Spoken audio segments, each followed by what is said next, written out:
मध्याह्न भोजन खाई 10 जन छात्र छात्री असुस्थ।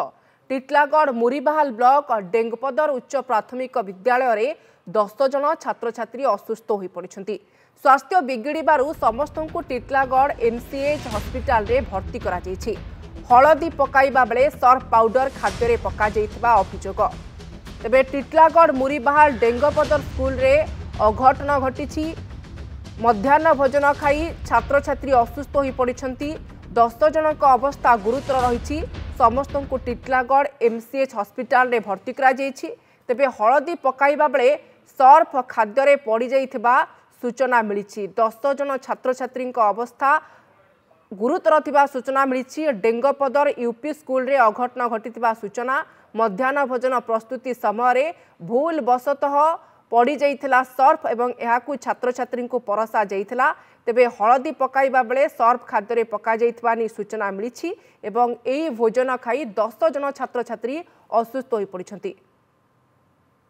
ए संपर्क में सूचना पाई फोन लाइन रे टिटलागढ़ रिपोर्टर मानस महांती जोड़ी होइछंती। मानस 10 जन छात्र छात्री असुस्थ हो पड़िछंती। वर्तमान सेमानकर अवस्था केमती रही, चिकित्सा सेमानकर केमती चली एवं कहार भूल बोली कहिबे कहीं हलदी पकेबा समय सर पकई दउछंती। छोट छोट छुआंक जीवन प्रति बड़ा विपद।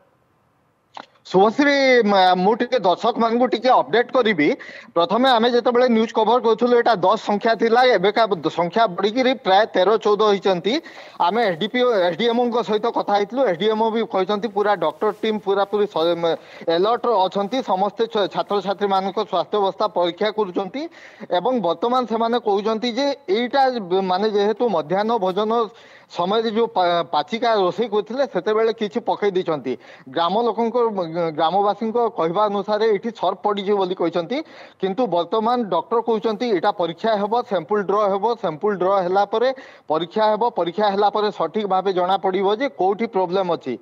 किंतु सबुठ बड़ कथा है जे छात्र छात्री स्वास्थ्य अवस्था ये स्वास्थ्य को अणदेखा करी किभली एडे बड़ भूल होती एटाकू नहीं वर्तमान चर्चार विषय होती।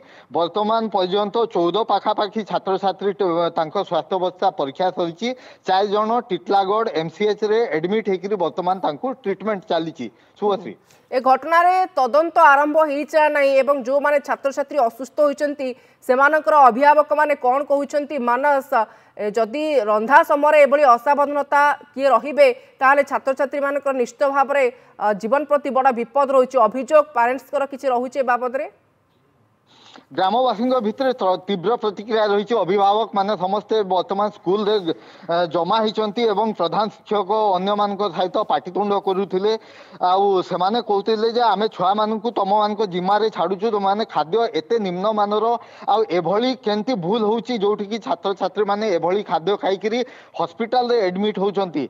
तो कौटी ना कौटी रही स्कूल प्रशासन पाचिका कहार भूल रही तदंत पर तो सब जना पड़ो। किंतु आम जिला प्रशासन अधिकारी और शिक्षा विभाग अधिकारी सहित आलोचना करूँ। से भी कहते तदंत पर जना पड़ो कौटी भूल होती जो जी भी भूल कहते विरुद्ध में दृष्टांतमूलक कार्यानुष्ठान ग्रहण कहते। ठीक अच्छे असुस्थ थिबा छात्र छात्री भितर छोट छुआ अच्छा कि ना कौ श्रेणी पिला अवस्था अधिक खराब रोची डाक्तर कौन कहते मानस? हाँ जो माने छोट छोट छुआ माने अच्छी जहाँकर टिके रेजिस्टेंस पावर टा कम अच्छी से एडमिट करा जायछि। 4टा छात्र छात्री से एडमिट होती इंडोर रे रखी ट्रीटमेंट चलती।